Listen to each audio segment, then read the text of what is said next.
আমি আমার ট্রাফিকের সক্ষমতা কতটুকু সর্বোচ্চ দেব, আমি কাউকে দায়ী করব না।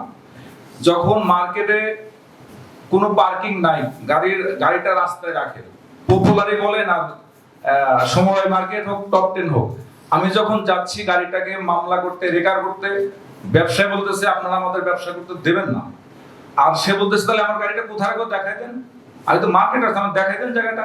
এগুলো অতিরিক্ত বললাম। এখন সমাধান হলো ফুটপাত, আমার রাস্তা আমার দিতে হবে। আমার বাজার করে দেবেন, আমি রান্না করবো, বাবুর্চি খারাপ বলে লাভ নেই। আমার রাস্তা অন্য কেউ দখল করতে পারবে না।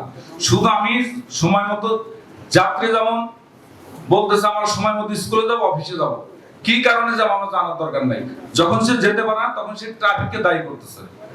তার কাজ সে অফিসে যাবে, স্কুলে যাবে, সে দায়ী করে। আমি দায়ী করবো কাকে? আমার রাস্তা অন্য কোনো কারণেই ব্যবহার হতে পারবে না, সে কি করবে তার ব্যাপার। আমার রাস্তা ফুটপাতের জায়গায় থাকবে, রাস্তায় কেউ থাকতে পারবে না। এই দুইটা। আর অটো, বর্তমানে অবৈধ স্ট্যান্ড নিয়ে বলা হয়েছে, অটো নিয়ে বলা হয়েছে। আপনারা ফলো করবেন যে চাষারা যখন আমরা দাঁড়াই, আমরা আমাদের সাধ্যমতো চেষ্টা করে যাই। তুলরাম কলেজ, মহিলা কলেজের ছাত্রছাত্রী সহ অসংখ্য যাত্রী, তার মধ্যে সে যাচ্ছে, হাতে কানে মোবাইল আছে, বাচ্চা হাতে আছে, মাথায় তার বস্তা আছে, সে কিন্তু রাস্তা পার হয়ে যাচ্ছে, তার সিগন্যাল দেওয়া লাগে না, আমরা সুযোগ পাই না সিগন্যাল দেওয়া, তার মধ্যে সে যাচ্ছে। এখানে একটা গাড়ি স্লো হচ্ছে। আর অটো বর্তমান এত বেপরোয়া, সে তার 10 জন যাত্রী লাগে, বাসের সামনে ও 2-3 জন দাঁড়ালো, যতক্ষণ তার ফ্ল্যাপ না পায় সে সাইডেও যাবে না, সে যাচ্ছে আরেকটা ঢুকছে, বাস টান দেওয়ার সুযোগ নাই। তা আমরা আগে যেটা করতাম চাষারা মোড়ে, আমরা যেটা বৈধ বলেন অবৈধ বলেন, আমরা একটা হুক নিয়ে ওদের চাকা খুলে পাংচার করে দিলে ওরা আমাদের দেখলে একটু দূরে চলে যেত, মোড়টা ছেড়ে দিত। এখন যেটা হচ্ছে, বাস বা ট্রাক টান দেওয়ার কোনো সুযোগ নাই এত পরিমাণে। এখন যদি আমরা একটা গাড়ি সরাইতে যাই, ওই গাড়ির চালক এবং যাত্রী দুইজনই আমাদের 5 জন ট্রাফিককে অন্তত উত্ত্যক্ত করে ব্যস্ত করে রাখতেছে।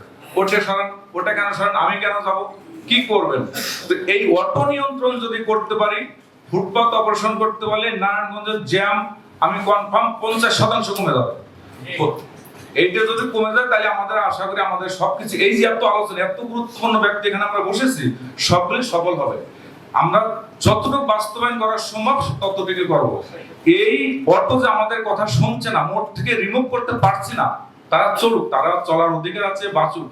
এই শহরে 5000 অটো দিয়ে আমরা পরীক্ষামূলকভাবে করতে পারি যে এই সাধারণ মানুষের চলাচলের জন্য 5000 যৌক্তিক কিনা, আছে ধারণ ক্ষমতার বাইরে 50 থেকে 60,000। সিটি কর্পোরেশন 17,500 প্লেট দেওয়ার কথা শুনেছি। তা আমরা আপনার রাস্তায় দেখবেন যে দেখা যায় না, কিন্তু প্লেট 17,500 যদি দেখা না যায় তাহলে কত গুণ আছে? মিনিমাম 50 থেকে 60,000 আছে। আমরা 5,000 বা 10,000 দিয়ে পরীক্ষামূলকভাবে চালাই, চাহিদা আরো বাড়াবো। এর বাইরে গেলে শহরে চলতে পারবে না। এই যে চলতে পারবে না, মোড় থেকে সরাবো কোন আইনে, কোন পদক্ষেপে? পুলিশের বদনাম হবে না, পুলিশ হ্যারাসমেন্ট হবে না, এই আইনটা আমাদের একটু দেবেন। পলিসিটা আপনাদের কাছে চাই, কর্তৃপক্ষের কাছে চাই, যেটা আমরাও কোনো বদনাম হতে চাই না। সহজ হিসাব, আপনি সিগন্যালটা আটকাইছে, এই সুবিধার জন্য আটকে রাখছে, ছেড়ে দিছে, এই যে আমাকে ছাড়লো না, ও আগে ছাড়লো। আমরা আপনাদের সাথে, নারায়ণগঞ্জবাসীর সাথে, আমাদের সাথে আমরা কাজ করে যেতে চাই, আমাদের সর্বোচ্চ দিয়ে যাবে ইনশাআল্লাহ। যত আলোচনা হলো এর প্র্যাকটিক্যাল বাস্তবায়ন কিন্তু আমি করে থাকি, আমার পুলিশ সুপার মহোদয় করে থাকেন তার নির্দেশনায়। আমার যত ট্রাফিক আছে, আরো 10 ঘন্টা ট্রাফিক দিলে এটা বাস্তবায়ন করতে পারবো না। যদি বাসের সামনে 5টা অটো দাঁড়ায় থাকে, ওই বাস আমি সরাইতে পারি না, ও শুনবে না। বর্তমান যেটা ট্রেন্ড হয়েছে, ও সিটের থেকে নেমে ওর গাড়িতে পাড়ি দিলে ও এমন ভাবে ওই ট্রাফিক উত্তক্ত করে, ট্রাফিক যতক্ষণ ওর গায়ে একটা বাড়ি না দেয় ততক্ষণ ওই ট্রাফিকের মাথা ঠিক থাকে না। কিন্তু এই যে বাড়ি দেয় না পর্যন্ত অঘটন ঘটে নাই, এর জন্য আমি দিন রাত তাদের পাশে থাকি যে যাই হোক তোমরা তাদের সাথে কোনো তর্ক বিতর্কে যায় না, গায়ে হাত দিও না।